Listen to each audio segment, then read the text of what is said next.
And what I've got for you today is a really quick two-step framework that has to happen in this order that will help us navigate whatever the future brings our way. Number one, we have to build a deep sense of trust. And number two, we have to be able to isolate and remove friction. If we can do those two things day after day, week after week, month after month, and year after year, the future is not something we have to worry about. The question is, how do we do it? We know that trust is important, right? We know that when we've got a team that trusts each other, we can navigate this uncertainty. We also know what it feels like when we trust the food on our plates, when we trust our family and our friends, when we trust folks in office, right? And we know what it feels like when we don't. But rarely do we understand how to action trust, how to build trust. And so what I wanted to share today were a couple of ideas and a couple of stories about great leaders who have been able to action trust, who've been able to really build trust and show how the development of that trust has enabled them to navigate the future collectively. And the first thing that I would say is that building trust is kind of like a piggy bank exercise, or it's kind of like putting gas in our machines, right? You can't pull anything out of a piggy bank that you hadn't put into it. You can't start the machines unless you put gas into it. You can't necessarily expect trust from the people around us unless you give it first. So what I think we need to do is make what I like to call our small trust deposits. If we can make a trust deposit, we'll be able to make a trust withdrawal when we need it most. A leader who's done this better than anyone else is a guy in this orange tie. His name is Kevin Stefanski. Stefanski was given a promotion a few years ago, arguably. He was given a promotion a few years ago. He was assigned to be the head coach of the Cleveland Browns football team. And the way I see it, Stefanski had 3 strikes against him, okay? The first strike is that he was a rookie head coach, okay? He had never been a head coach in the NFL before. So he had a playbook to learn, he had staff to learn, he had a huge learning curve that he had to overcome in a very short amount of time as a rookie coach. That's strike 1. Strike 2, strike 2, I would argue, is the biggest one. Strike 2 is the Cleveland Browns, you know? Some of you know what I'm talking about. For those of you that don't, here's what you need to know. The Cleveland Browns are bad, okay? Like, really bad. Like, in 2007, they were so bad, they didn't win a single, 2017, they didn't win a single game. And 9 of the 10 years before that, they were dead last in their division, all right? Finally, when they won a game in 2018, a single game, the city of Cleveland threw them a parade, all right? I'm not sure if they were celebrating them or mocking them, but the parade did happen. It was very poorly attended, but the parade did happen. That's strike 2. Strike 3 is that Stefanski was assigned to be the head coach in March of 2020. Does anyone remember what was happening in March of 2020? Right. Okay, so now we've got a rookie coach in the first wave of the pandemic on the Cleveland Browns. This was not looking good. Well, in the first couple of weeks of the pandemic, he had a little bit of extra time with his kids, time that he wouldn't normally have had with his kids.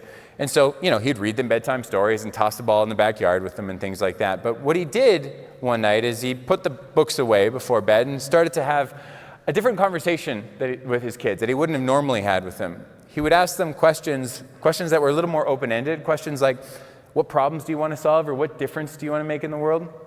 Or what's weighing on you right now that we might be able to work through together? Now, these questions, you know, were open-ended. They didn't have right or wrong answers. They were just sort of ideating, creating together, which kind of reminds me of one of my favorite Eleanor Roosevelt quotes. Eleanor said, small minds discuss people, average minds discuss events, and great minds discuss ideas. I'm not sure if it was intentional or not, but Stefanski was talking about ideas with his kids. And as he was talking about these ideas with his kids, you could see the cohesion, the connection of his family get stronger and stronger and stronger. He had this kind of light bulb moment that night, and he said, I should maybe try something like that with the guys on the team. I've never done anything like this before. So he got on an email and he said, fellas, I need everyone to jump on Zoom or Teams or whatever, 10 o'clock the next morning. We're going to have a team meeting. It's not going to take very long. Mark half an hour in your calendars, whatever it might be. I'll see you tomorrow at 10.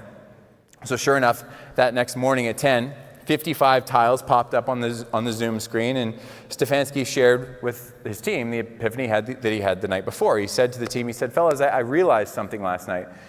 He said, I realized I know what you do on the team, right? I know your roles, I know your responsibilities, I know your stats, I know your positions, I know all of that. But he said, I realized something last night. He said, I have no idea who you are, you know? And he said, the same is true in reverse. He said, you know what I do, for sure you know what I do, but do you really know who I am? He said, I don't think you do. So I want to just take 8 minutes this morning, and I want to share with you an exercise that I came up with last night. He said, I call it the 4-H drill. He said, I want to share with you my heroes, my heartbreaks, my hopes, and my history. And one by one, we're just going to go through these. It's going to take no more than 8 minutes. He started to talk about his heroes. Now, you might think his heroes were legendary coaches or NFL players or something like that. That's not true. His heroes were his parents. And he talked about the things that his parents sacrificed to give him the life and the opportunities that he had to be the leader that he was today. He talked about heartbreak. He talked about how at the ripe age of 12, somebody broke his heart. And at his lowest low point, he wanted the sense of community and camaraderie, a sense of connection. So he joined the local football team at school. And he talked about how that drive into football gave him a sense of grit and resilience and tenacity and the work ethic that he was so proud of, how it led him to the wife and the 3 kids that he's got. He said that heartbreak was the best thing that ever happened to me. He then shared what his hopes were, but his hopes were not just to win the Super Bowl. That's an obvious one. He shared what his hopes were for his kids and for his family and for his community and for his country. And as he talked about his history, he didn't talk about football at all. He talked about his favorite cuisines. He talked about his first rock concert that he went to. He talked about his favorite places to travel. Now you can imagine you're a coach, you got 55 macho football players. You're like, guys, we're gonna come together. We're gonna talk about our 4 H's. Let's talk about our heartbreak. Can you imagine what those guys are thinking? They're like, God damn it, no, that's the last thing I want to talk about. So they're just there because they had to, because coach said, you got to be a part of this meeting. But as this coach expressed a little bit of vulnerability, you could see just over a period of few minutes, this team start to lean in a little bit, right? They can start to connect to relate with, to understand this coach in a way that maybe they had never connected with a leader or a coach before. Now, Stefanski knew that on a psychologically safe team, you can't force your team to share. You can't force your team to be vulnerable. You're going to have the absolute opposite effect if that's the case. But what you can do is you can, as the leader, set the vulnerability bar at a very appropriate level, which is exactly what he did. He didn't overshare, but he didn't undershare. And you can create the safe space for other people to share too. You can invite them to share. That's exactly what he did. He went first, expressed a little bit of vulnerability, and he said, hey, does anyone want to share? Just one. Let's just start with one. Does anyone want to share just one of your 4 H's? Sure enough, one of the players pressed the raise hand button on Zoom and said, sure, coach, I'll share with you one of my 4 H's. He said, I'll share with you a heartbreak. He said, it wasn't really a heartbreak, it was a torn ACL, but my heart was broken. He said, back in 2016, I tore my ACL. I thought my career was over. But he said it wasn't. It turns out it was just getting started. I got paired with this magical physiotherapist who didn't just rehabilitate me to 100%, he rehabilitated me to 120% because I'm better at football today than I was back in 2016.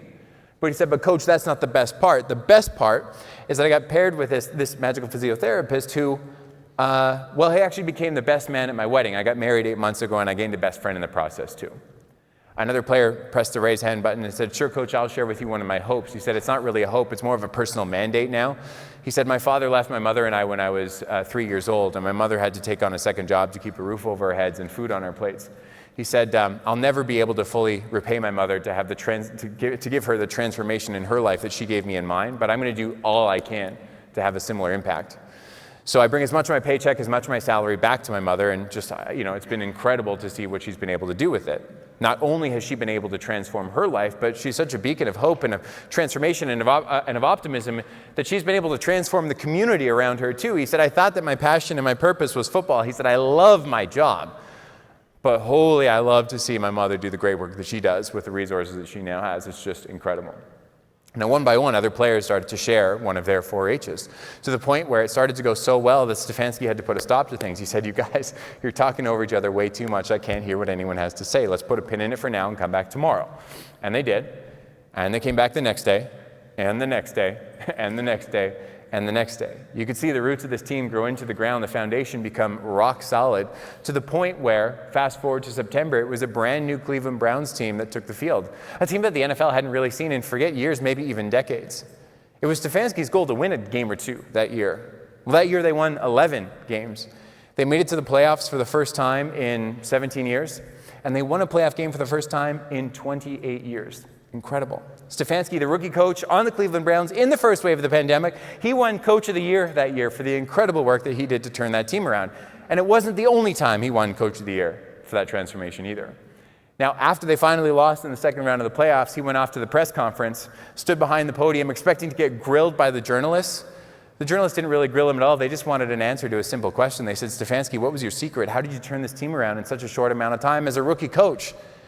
And what he said to that press conference room really stuck with me, and I'm hoping it sticks with you too. He said something that I thought was really, really powerful. He said, I don't know if I have anything specific for you, but what I will tell you is this. He said, when my team trusts each other off the field, they play better together on the field, right?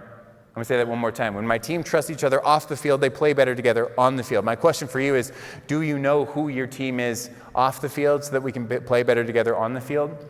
To me, this is what a trust deposit is all about. It's about expressing a little bit of vulnerability. It's about finding that unique advantage that you have that you can make your own personal trust deposits with too.